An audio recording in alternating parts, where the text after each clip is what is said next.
आचार्य को प्रणाम। मेरे साथ इस प्रणाम मंत्र को दोहराइए। ओम नमो भगवते वासुदेवाय। ओम नमो भगवते वासुदेवाय। ओम नमो भगवते वासुदेवाय।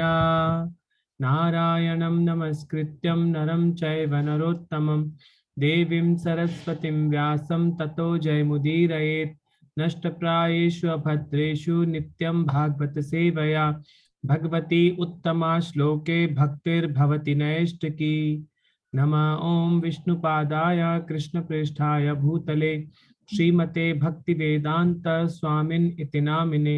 नमस्ते सारस्वते देवे गौरवाणी प्रचारिणे निर्विशेषा शून्यवादी पाश्चात्य देशतारिणे। जय श्री कृष्ण चैतन्य प्रभु नित्यानंदा श्री अद्वैत गदाधरा शिवासादि गौर भक्त वृंदा। हरे कृष्णा कृष्ण कृष्णा हरे हरे, हरे रामा राम रामा हरे हरे। श्री राधा वृंदावन चंद्र की जय, श्री गौर निताय की जय, श्रील प्रभुपाद की जय। Welcome all of you for today's Srimad Bhagavatam session.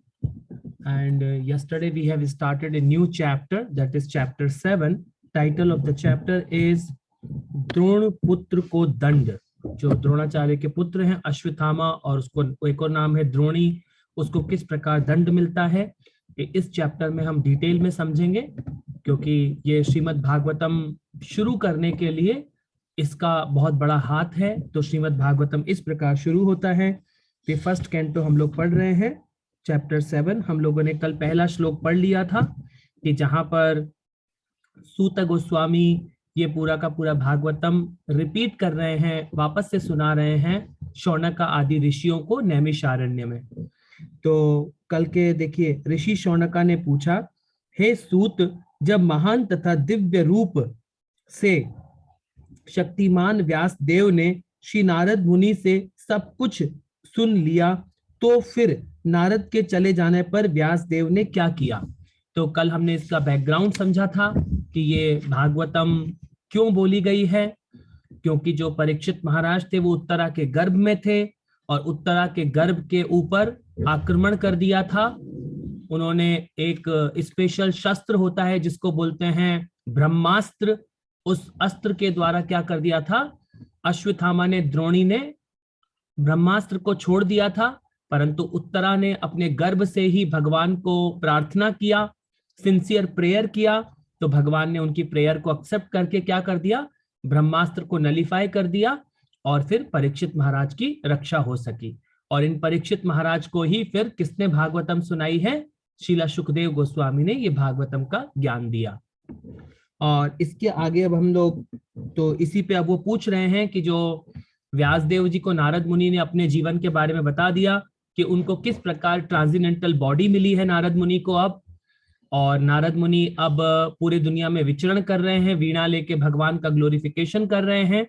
तो अब ये जानना चाहते हैं सारे के सारे सूत गोस्वामी के सामने जो शौनक आदि ऋषि बैठे हुए हैं, वो बहुत उत्सुक हैं आगे कि अब नारद मुनि ने जब व्यासदेव जी को सारा कुछ ज्ञान दे दिया, सब कुछ बता दिया कि अब आपको भागवतम लिखना है, तो वो चाहते हैं कि अब आगे व्यासदेव जी ने क्या किया, अब आप हमें बताइए। तो अब हम सेकंड श्लोक से प्रारंभ करते हैं। सेकंड श्लोक में बहुत इंपॉर्टेंट है, देखिए किस प्रकार अब व्यासदेव जी समाधि करेंगे। तो मेरे साथ पढ़ने के लिए आ जाइए। इसका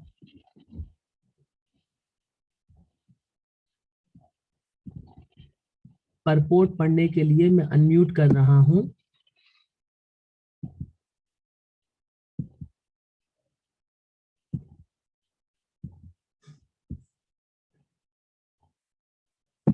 माला जायसवाल माता जी को, माता जी आप अपने आप को अनम्यूट कर लीजिए।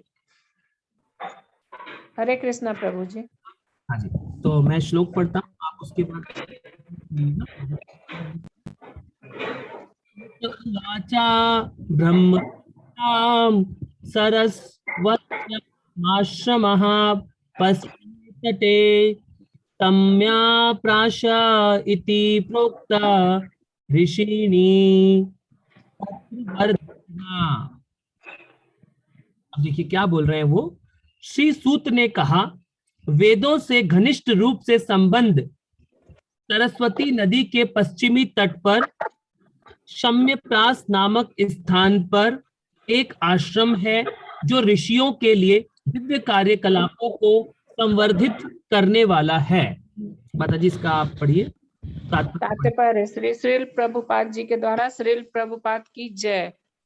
ज्ञान के आध्यात्मिक विकास के लिए उपयुक्त स्थान तथा वातावरण को नितांत आवश्यकता होती है। सरस्वती नदी के पश्चिमी तट का स्थान इस कार्य के लिए विशेष उपयुक्त है और वहीं पर संन्यास प्रस में व्यास देव का आश्रम है। श्रील व्यास देव गृहस्थ थे तो भी उनका निवास स्थान आश्रम कहलाता था। आश्रम वह स्थान है जहाँ आध्यात्मिक कार्यकलाप सर्वोपरि होता है, फिर चाहे वह स्थान किसी गृहस्थ का हो या तपस्वी का। संपूर्ण वर्णाश्रम यद्यपि इस प्रकार नियोजित है कि जीवन के प्रत्येक अवस्था आश्रम कहलाती है। इसका अर्थ यह हुआ कि इन सबों में आध्यात्मिक संस्कृति एक सामान्य लक्षण है।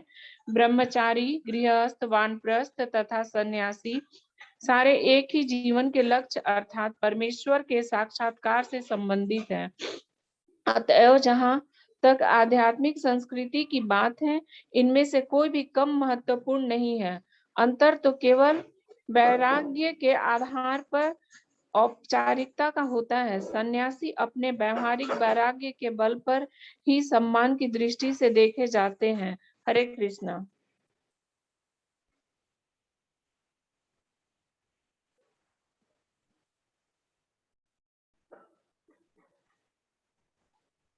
हरे कृष्णा प्रभु जी।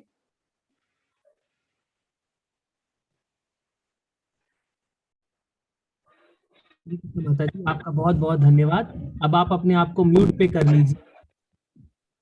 अब देखिए यहाँ पे क्या बता रहे हैं। अब वो बताना चाह रहे हैं जो अब, क्योंकि सूत गोस्वामी चाहते हैं कि अब वेद व्यास जी ने आगे क्या किया।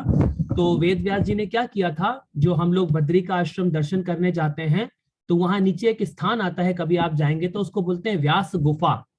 वो व्यास गुफा ऐसा स्थान है जहां पर वेद व्यास जी ने जाके तपस्या किया था। तो उस स्थान को ये यहाँ पे जो सरस्वती नदी के पश्चिमी तट पर है, उस स्थान को यहाँ पे जहाँ पे वेद व्यास जी का आश्रम था उसको सम्यप्राश नाम दिया गया है। और यहाँ पे इंपॉर्टेंट पॉइंट लेके आ रहे हैं कि उनके इवन तो वो गृहस्थ थे फिर भी उस स्थान को क्या बोला जाता है, आश्रम। तो आश्रम उस स्थान को बोला जाता है जैसे कि ब्रह्मचारी आश्रम, सन्यास आश्रम, वानप्रस्थ आश्रम, गृहस्थ आश्रम। ये आश्रम वर्ड क्यों लगाया गया है कि जहां पर उस परिवार में इवन वो ब्रह्मचारी लाइफ जी रहा है या वो गृहस्थ लाइफ जी रहा है या वानप्रस्थ और या सन्यासी, कोई से भी अगर आप किसी भी जीवन के किसी भी पड़ाव में हैं, क्योंकि ये जितने भी ब्रह्मचारी हैं इनके भी अलग अलग कैटेगरी होती है, गृहस्थों की अलग कैटेगरियां हैं और वानप्रस्थ और सन्यास इन सबकी अलग अलग कैटेगरी होती है। भले आप किसी भी लेवल पर हैं अपने जीवन में, तो इसमें मेन प्रायोरिटी किसको देनी चाहिए, आश्रम का मतलब होता है जिस परिवार में या जिस भी लेवल पर आप हैं, जिस भी आश्रम में आप हैं, उसका मतलब होता है कि आप सबसे टॉप मोस्ट प्रायोरिटी दे रहे हैं भगवान की चर्चा को, डिवोशनल सर्विस को अपने परिवार में, उसको बोला जाता है आश्रम। लाइक पति और पत्नी टुगेदर रहते हैं, इसका पर्पस ये नहीं है कि हम ग्रह मेधी का जीवन जीना है। तो यहां पर बता रहे हैं ग्रह मेधी का मतलब सिर्फ सेंस एंजॉयमेंट के लिए जीवन जीना है कि नहीं, ऐसा नहीं है। तो हमें कैसा जीवन जीना है, गृहस्थ आश्रम। गृहस्थ आश्रम का मतलब हमारे साथ में हम लोग क्यों हैं कि हम साथ में मिलकर डिवोशनल सेवा कर सकें। तो इस पॉइंट को यहाँ पे वो इंगित कर रहे हैं। प्रभुपाद जी तात्पर्य में बता रहे हैं कि जो वेद व्यास जी थे, इवन तो वो गृहस्थ थे, फिर भी उनके उस आश्रम, उनके स्थान को आश्रम नाम दिया गया है क्योंकि वो वहां पर मेन पर्पस क्या करते थे कि हम इस डिवोशनल सेवा को, इस भगवान की भक्ति को टॉप प्रायोरिटी दी जाती है। ये इस श्लोक में बताया गया है। इसी प्रकार से जो ब्रह्मचारी होते हैं, भले वो आप जीवन के किसी भी पड़ाव पर हैं, ऐसे जब हम लोग आगे पढ़ेंगे तो ऐसे बहुत प्रकार के ब्रह्मचारी होते हैं, जैसे कि सावित्रा ब्रह्मचारी, प्रजापत्य ब्रह्मचारी और ब्राह्मा ब्रह्मचारी और बृहद ब्रह्मचारी, जिसको नैष्ठिकी ब्रह्मचारी बोला जाता है। इसी प्रकार से फिर जो गृहस्थ आश्रम में होते हैं उनके भी बहुत प्रकार के गृहस्थ होते हैं, जैसे कि होता है वार्ता गृहस्थ होते हैं, फिर संचय गृहस्थ होते हैं, शालिनी गृहस्थ होते हैं, और इस प्रकार से उच्चस्थ गृहस्थ भी होते हैं। उसके बाद एक और जो गृहस्थ के बाद होते हैं वानप्रस्थ, तो वानप्रस्थों की भी अलग अलग कैटेगरी होती है, उसको बोला जाता है वैखानस्थ गृहस्थ, उसके बाद वात्या खालिनी गृहस्थ, और उसके बाद हमने जो सन्यास होते हैं, और सन्यासों की भी हमने 4 कैटेगरी पढ़ी थी। सन्यासी किस प्रकार के होते हैं हमने पढ़ा था, सबसे पहले कुटी नाटी, फिर उसके बाद बहुदका, और फिर परिव्रजकाचार्य, और फिर परमहंसा। तो इस प्रकार इन सबकी भले आप इन सबकी अलग अलग मीनिंग है कि जो ब्रह्मचारी होते हैं वो किस किस लेवल पे होते हैं। गृहस्थों की भी बहुत सारी कैटेगरी होती है, उसके बाद वानप्रस्थों की भी कैटेगरी होती है, और सन्यासियों की भी कैटेगरी होती है। भले आप किसी भी लेवल पर हैं, किसी भी पोजीशन पे हैं आप अपने जीवन में, मगर फिर भी क्या है, इसको आश्रम नाम दिया गया है। तो हमारा मेन प्रायोरिटी क्या बता रहे हैं इसके, देखिए तात्पर्य में नीचे सबसे अंतिम लाइन में क्या बोला है प्रभुपाद जी ने, अतएव यहां तक आध्यात्मिक संस्कृति की बात है, इसमें से कोई भी कम महत्वपूर्ण नहीं है। अंतर तो केवल वैराग्य के आधार पर औपचारिकता का होता है। तो क्या है, जो जिस लेवल पे जीवन में इस भौतिक संसार में जब आप ये भक्ति करते हैं तो आपके जीवन में ऑटोमेटिक क्या आएगा, वैराग्य और ज्ञान तो ऑटोमेटिक प्रोसेस है, इसका ऑटोमेटिक आएगा। जो जिस लेवल पे भक्ति में आगे बढ़ चुका है, जैसे प्रभुपाद जी हैं, पूरी दुनिया ने उनका क्यों सम्मान किया, क्योंकि प्रभुपाद जी ये जितने भी सन्यास के लेवल है उन सब में ऊपर है, वो तो परमहंसा है। तभी तो हम बोलते हैं जय ओम विष्णुपाद परमहंसा परिव्रजकाचार्य। तो वो क्या है, वो सारे लेवल्स में ऊपर होते हैं, तभी उनका भगवान के समान भक्ति होती है। जैसे हम भगवान की गुरु पूजा, भगवान की पूजा करते हैं, वैसे प्रभुपाद जी की भी हम गुरु पूजा करते हैं। तो यहाँ पे वो क्या बता रहे हैं कि जब आप इस डिवोशनल सेवा में आगे बढ़ते जाएंगे, जिस प्रकार वेद व्यास जी का स्थान कैसा है इस डिवोशनल भक्ति में, टॉप मोस्ट है। तभी तो नारद मुनि पर्सनल उनको गाइडेंस दिए हैं कि अब आप आगे भागवतम लिखो, क्योंकि वो क्या है, सही पात्र हैं उस कार्य को करने के लिए। उन्होंने किसी और को ये कार्य नहीं दिया।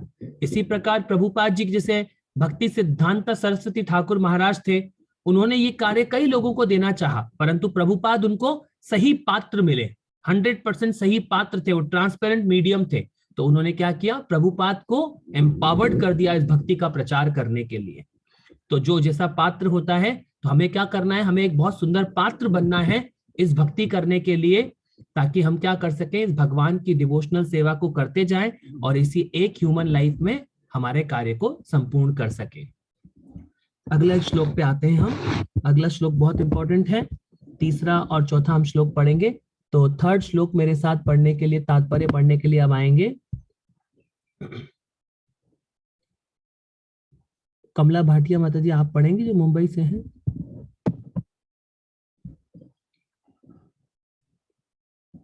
माता जी आप अपने आप को अनम्यूट करेंगे।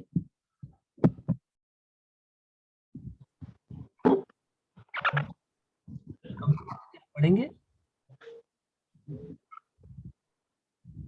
कमला माता जी? हाँ जी, हाँ जी, ठीक है। तो अभी मैं श्लोक पढ़ता हूँ, फिर उसके बाद आप परपोर्ट पढ़िएगा। अब देखिए तीसरे श्लोक में क्या बोल रहे हैं, अब वो आगे पूछ रहे हैं, तस्मिन् स्व आश्रमे व्यासा बद्रीरी पंडिते आसनो अपि उपसप्रश्या प्राणी दद्भो मन स्वयं। बोल रहे हैं उस मेरी हुए अपने आश्रम में श्रील व्यासदेव शुद्धि के लिए जल का स्पर्श करने के बाद ध्यान लगाने के लिए बैठ गए। पढ़िए माता जी तात्पर्य, छोटा सा तात्पर्य इसका।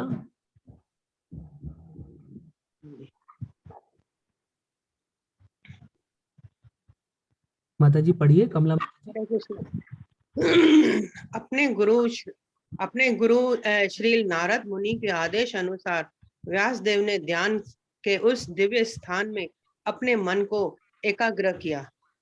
यस, हरे हरे कृष्ण माता जी, बहुत बहुत धन्यवाद माता जी। अब देखिए इसमें तो इतना बता रहे हैं, अब व्यास देव जी ने नेक्स्ट एक्शन क्या लिया है अपने गुरु के इंस्ट्रक्शन पर। अब वो क्या बैठ गए हैं, जो व्यास गुफा है, जब बद्रिका आश्रम कभी हमारे साथ भक्तों के साथ आप जाएंगे तो वहां पे एक स्थान है व्यास गुफा, वहां पे बोलते हैं कि आज भी व्यास देव जी अपनी भक्ति में लीन है। तो वो वहां पे बैठ चुके हैं अब, और जल का स्पर्श करके अब वो क्या कर रहे हैं, समाधि में बैठ गए हैं, भगवान की भक्ति में वो बैठ गए हैं। हम अगला श्लोक पढ़ते हैं जो कि श्लोक नंबर 4। श्लोक नंबर 4 मेरे साथ पढ़ने के लिए आएंगे कुंती प्रकाश माता जी, आप अपने आप को अनम्यूट कर लीजिए। कुंती प्रकाश माता जी।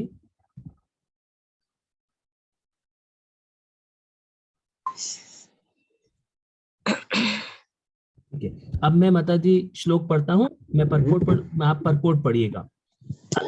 आप वो देखिए चौथे श्लोक में क्या बोल रहे हैं वो, भक्ति योगे मनसी सम्यक प्राणाहिते अमले अपच्य पुरुषम पूर्णम मायाम च तत् आश्रयम। अब उसमें पूछ रहे हैं वो, इस प्रकार जो वेद व्यास जी ने क्या एक्शन किया उसमें बता रहे हैं वो, इस प्रकार उन्होंने भौतिकता में किसी लिप्तता के बिना भक्ति में सेवा से बंधकर अपने मन को किया। इस तरह उन्होंने परमेश्वर के अधीन उनकी बहिरंग शक्ति के समेत उनका दर्शन किया। तो जो वेद व्यास जी हैं वो भगवान के शुद्ध भक्त हैं ऑलरेडी, तो अब वो किस प्रकार एक्शन कर रहे हैं वो यहाँ पे बता रहे हैं कि इस प्रकार उन्होंने भौतिकता में किसी लिप्तता के बिना, तो जैसे क्या होता है, हम क्या है अपने हमारे जितने भी सारे एक्शन है वो किस में लिप्त हैं, सतोगुण रजोगुण और तमोगुण में हमारे सारे एक्शन लिप्त होते हैं।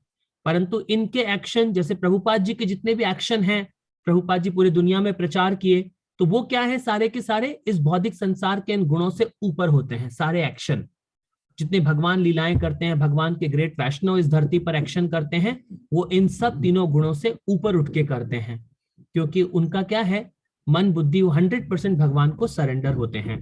तो भगवान भी बोलते हैं, देवी ऐसा गुणमयी मम माया धुरतया मामे वही प्रपद्यन्ते माया मेताम तरंतिते। भगवान बोलते हैं कि 3 गुणों वाली माया को मैंने क्रिएट किया है, इस भौतिक संसार को मैंने क्रिएट किया है, इससे आप पार नहीं हो सकते अनटिल एंड अनलेस आप भगवान के चरणों पे सरेंडर नहीं करते। हम इस भौतिक संसार में सभी को सरेंडर कर रहे हैं अपने जीवन में, मगर अगर हम भगवान को सरेंडर करेंगे, तो इसलिए प्रभुपाद जी बोलते हैं जब आप कृष्ण को सरेंडर करेंगे तो आप खुश रह पाएंगे अपने जीवन में, आप इस भौतिकता से बाहर निकल पाएंगे, और ये जो बहुत परेशानी वाला जीवन है इस बॉडी की वजह से, उससे आप इटरनली बाहर निकल जाएंगे। इटरनली का मतलब कि जिस दिन आपका बॉडी छूटेगा, you will be transferred to the spiritual world if you systematically follow this devotional service at the lotus feet of Krishna. वो यहाँ पे बोल रहे हैं कि वो लिप्तता के बिना भक्तिमय सेवा भक्ति योग से बंधकर अपने मन को पूरी तरह एकाग्र किया। इस तरह उन्होंने परमेश्वर के पूर्णतः अधीन उनकी बहिरंग शक्ति के समेत उनका दर्शन किया। तो ये जो बहिरंग शक्ति है, जो भगवान की एक्सटर्नल एनर्जी है, ये सब कुछ पूरा यूनिवर्स, जो भी मिट्टी का संसार है, ये भी किसकी एनर्जी है, ये भी भगवान की एनर्जी है। जो प्योर भक्त होते हैं वो समझ पाते हैं इन सब चीजों को कि मैं इस मिट्टी की बॉडी और इस मटेरियल संसार से अलग हूं, तो वो साक्षात इन सब चीजों को समझ पाते हैं, क्योंकि वो क्या होते हैं, उस लेवल पे उठ चुके होते हैं। उनको सब कुछ भगवान ये सब कुछ समझा देते हैं उनके हृदय में। तो इसका हम तात्पर्य पढ़ते हैं, तात्पर्य मेरे साथ पढ़ेंगे, माता जी पढ़िए। श्रील प्रभुपाद की जय। परम सत्य का सम्यक दर्शन केवल भक्ति योग द्वारा ही किया जा सकता है। इसकी पुष्टि भगवत गीता में भी हुई है। मनुष्य केवल भक्तिमय सेवा द्वारा ही पूर्ण पुरुषोत्तम भगवान को सही सही अनुभूति प्राप्त कर सकता है, और ऐसे पूर्ण ज्ञान के बल पर ही वह भगवत धाम में प्रवेश कर सकता है। निराकार ब्रह्म या अंतर्यामी परमात्मा के अपूर्ण ज्ञान से पूर्ण ब्रह्म की अधूरी प्रतीति करके कोई भगवत धाम में प्रवेश नहीं कर पा सकता। श्रील नारद ने श्रील व्यास देव को उपदेश दिया कि वे भगवान तथा उनकी दिव्य लीलाओं के ध्यान में भी निमग्न हो जाएं। श्रील व्यास देव को ब्रह्म तेज नहीं दिखलाई पड़ा क्योंकि यह पूर्ण दृष्टि नहीं है। पूर्ण दृष्टि तो भगवान का व्यक्तित्व ही है, जिसकी पुष्टि भगवत गीता 7 के 19वें अध्याय 19वें श्लोक में हुई है। वासुदेव सर्वमिति उपनिषदों में भी इस बात की पुष्टि की गई है कि भगवान वासुदेव निर्विशेष ब्रह्म के हिरण्ययन पात्रेण द्वारा आच्छादित हैं और अब भगवत कृपा से यह आवरण हटता है, तभी भगवान का वास्तविक मुख का दर्शन होता है। पर ब्रह्म को यहाँ पर पुरुष या व्यक्ति कहा गया है। परम भगवान का उल्लेख अनेक वैदिक ग्रंथों में हुआ है और भगवत गीता में तो पुरुष की पुष्टि सनातन तथा आदि पुरुष के रूप में हुई है। भगवान पूर्ण पुरुष हैं। परम पुरुष की अनेक शक्तियां होती हैं, जिनमें से अंतरंगा, बहिरंगा तथा तटस्थ शक्तियां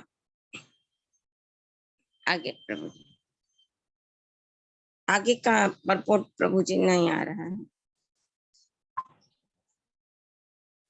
हरे कृष्ण प्रभु जी। विशेष रूप से महत्वपूर्ण है। यहाँ पर बहिरंगा शक्ति का वर्णन हुआ है, जैसा कि उसके कार्यकलापों के वर्णन से स्पष्ट हो जाएगा। अंतरंगा शक्ति परम पुरुष के साथ उसी प्रकार बनी हुई रहती है जिस प्रकार चांद के साथ चांदनी रहती है। बहिरंगा शक्ति की तुलना अंधकार से की गई है, क्योंकि यह जीवों को अज्ञान के अंधकार में रखती है। अपाश्रयम शब्द इस बात का सूचक है कि यह शक्ति पूर्ण रूप से भगवान के बस में होती है। अंतरंगा शक्ति या पराशक्ति माया भी कहलाती है, किंतु यह आध्यात्मिक माया होती है, अर्थात परम जगत में ही यह प्रकट होती है। जब कोई इस अंतरंगा शक्ति के आश्रय में होता है तो भौतिक अज्ञान का अंधकार तुरंत दूर हो जाता है। यहाँ तक कि जो आत्माराम है, अर्थात जो समाधिस्थ रहते हैं, वे भी इस माया या अंतरंगा शक्ति का आश्रय ग्रहण करते हैं। भक्तिमय सेवा या भक्ति योग इसी अंतरंगा शक्ति का कार्य है। इस प्रकार अपरा शक्ति या भौतिक शक्ति के लिए कोई स्थान नहीं रह जाता। जिस प्रकार आध्यात्मिक प्रकाश के तेज के समक्ष अंधकार को कोई स्थान नहीं मिल पाता, ऐसी अंतरंगा शक्ति निराकार ब्रह्म बोध से मिलने वाले आध्यात्मिक आनंद से भी बढ़कर है। भगवत गीता में कहा गया है कि निराकार ब्रह्म तेज भी भगवान श्री कृष्ण के परम व्यक्तित्व। ऐसे कैसे हो गया प्रभु जी? कुछ हो गया।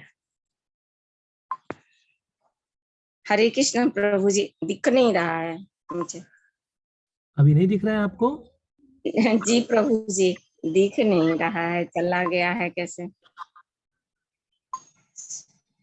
जी मैं अभी फोन कर रहा हूँ आपको 2 मिनट में। हाँ, आ गया प्रभु जी। क्योंकि यह जीवों को अज्ञान के अंधकार में रखती है। अपरास्यम शब्द इस बात का सूचक है कि यह शक्ति पूर्ण रूप से भगवान के बस में होती है। अंतरंगा शक्ति या पराशक्ति माया भी कहलाती है, किंतु यह आध्यात्मिक माया होती है, अर्थात परम जगत में ही यह प्रकट होती है। जब कोई इस अंतरंगा शक्ति के आश्रय में आता है तो भौतिक अज्ञान का अंधकार तुरंत दूर हो जाता है। यहाँ तक कि आत्माराम है, अर्थात जो समाधिस्थ रहते हैं, वे भी इस माया अंतरंगा शक्ति का आश्रय ग्रहण करते हैं। भक्ति में सेवा या भक्ति योग इसी अंतरंगा शक्ति का कार्य। इसी प्रकार अपरा शक्ति या भौतिक शक्ति के लिए कोई स्थान नहीं रह जाता। जिस प्रकार आध्यात्मिक प्रकाश के तेज के समक्ष अंधकार को कोई स्थान नहीं मिल पाता, ऐसी अंतरंगा शक्ति निराकार ब्रह्म बोध से मिलने वाले आध्यात्मिक आनंद से भी बढ़कर है।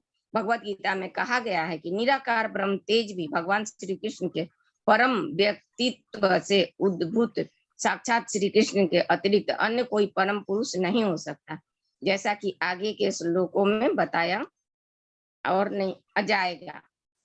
हरे कृष्णा प्रभु जी। हरे कृष्ण माता जी, आपका बहुत बहुत धन्यवाद। अब आप अपने आप को म्यूट पे जी। यहाँ यहाँ पे 2-3 बहुत इंपॉर्टेंट पॉइंट समझा रहे हैं प्रभुपाद जी हमें इस श्लोक में। प्रभुपाद जी बता रहे हैं कि सबसे पहले जो हमने पहले भी समझा है कि हम कैसे हैं, हम टेम्पररी हैं और हम एक रिलेटिव ट्रुथ हैं, और जो वो परम पुरुष भगवान कैसे हैं, वो एब्सोल्यूट ट्रुथ हैं, वो एक एब्सोल्यूट सच्चाई है भगवान। जैसे कि कुछ दिनों बाद आप देखेंगे हम सबका ये मिट्टी का शरीर इस धरती पर नहीं रहेगा, तो हम क्या हो गए, टेम्पररी हो गए। हम ये टेम्पररी है ना, हमारा ये शरीर, कुछ दिनों बाद हमें ये शरीर नहीं दिखेगा, यहाँ पर इस भौतिक संसार में हमारा शरीर नहीं रहेगा, और ये तो हो गया टेम्पररी। और दूसरे कैसे, हम एक रिलेटिव ट्रुथ हैं, क्योंकि अल्टीमेट ट्रुथ क्या है, वो तो आत्मा है। तो जो आत्मा है वो क्या है, भगवान यहाँ पर बताना चाह रहे हैं कि हम क्या है, एब्सोल्यूट ट्रुथ नहीं है, हम एक रिलेटिव ट्रुथ है। रिलेटिव का मतलब हम इस भौतिक संसार में अपनी पोजीशन को कैसे सेट करते हैं, किसी न किसी के कंपैरिजन में हम हमारी पोजीशन को सेट करते हैं हर चीज के लिए। परंतु भगवान की पोजीशन कैसी है, वो एब्सोल्यूट है, हर चीज में भगवान एब्सोल्यूट है। और ये जो भौतिक संसार के क्रिएटर कौन है, ये भी भगवान है। तो ये जो भगवान 3 प्रकार की एनर्जीज क्रिएट करते हैं, बहिरंग शक्ति, एक होती है अंतरंग शक्ति, और एक होती है तटस्थ शक्ति। ये सारी जो हमें दिखती है भौतिक संसार, ये बहिरंग शक्ति है। और जब एक भगवान की अंतरंग शक्ति होती है, जिसको स्पिरिचुअल वर्ल्ड भी बोल सकते हैं, या जो सबसे टॉप मोस्ट है वो श्रीमती राधा रानी है, और जो तटस्थ शक्ति है वो सब ये आत्माएं हैं। तो यहाँ पर भगवान बता रहे हैं कि जब जब इस प्रकार 2 प्रकार की माया होती है, वो माया क्या करती है, हमें माया हमें टेस्ट करती रहती है इस भौतिक संसार में। यहाँ पे एक बहुत अच्छा सा एग्जाम्पल है, एक होती है योग माया और एक होती है महामाया। जैसे कि मान लीजिए एक बिल्ली का बच्चा है, मान लीजिए जब बिल्ली का बच्चा क्या करती है, जब बिल्ली अपने बच्चे को मुंह में उठा के जाती है, करेक्ट, बिल्ली अपने बच्चे को कैसे उठाती है, अपने मुंह में उठाती है। तो बिल्ली का बच्चा क्या होता है, सबसे अपने आप को सेफ फील करता है कि मैं अब सेफ हूं इस दुनिया में, क्योंकि अपनी माँ के मुंह में होता है वो। जब सेम जो एक चूहा होता है, अगर वो बिल्ली के मुंह में होता है तो कैसा होता है, उसको तो पता है कि अब मैं कुछ क्षणों में मरने वाला हूं, उसकी मृत्यु हो चुकी होती है। ऐसे ही ये माया है, ये माया क्या करती है हमें, ये माया अपने चंगुल में हमें फंसाए रखती है इस भौतिक संसार में।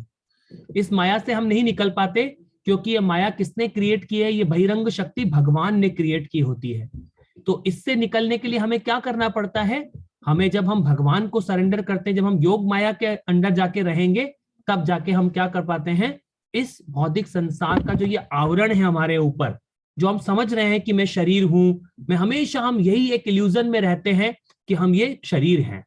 मगर हम जब इस इल्यूजन से बाहर निकलते हैं तो हमें रियलिटी समझ में आती है कि मैं अल्टीमेटली कौन हूं। तो ये जो ग्रेट आचार्य होते हैं, वेद व्यास जी क्या कर रहे हैं इस श्लोक में, तक क्यों बता रहे प्रभुपाद जी हमें, क्योंकि वेद व्यास जी क्या है, इन सब लेवल से ऊपर हैं। सबसे पहले तो वेद व्यास जी भगवान के लिटरेरी इनकारनेशन है, और वो किस लेवल पे भक्ति कर रहे हैं, देखिए क्या बोल रहे हैं वो इस श्लोक में। इस प्रकार उन्होंने भौतिकता के किसी लिप्तता के बिना भक्तिमय सेवा, भक्ति योग से बंधकर अपने मन को पूरी तरह एकाग्र किया। इस तरह उन्होंने परमेश्वर के पूर्णतः अधीन उनकी बहिरंग शक्ति के समेत उनका दर्शन किया। तो हम भी ऐसा कर सकते हैं, बहुत कुछ पॉसिबल है। तो इस कलयुग में भगवान के नाम के रूप में जब अवतरित हुए, भगवान बार बार शास्त्रों में बोल रहे हैं कि मैं इस कलयुग में नाम के रूप में अवतरित हुआ हूं।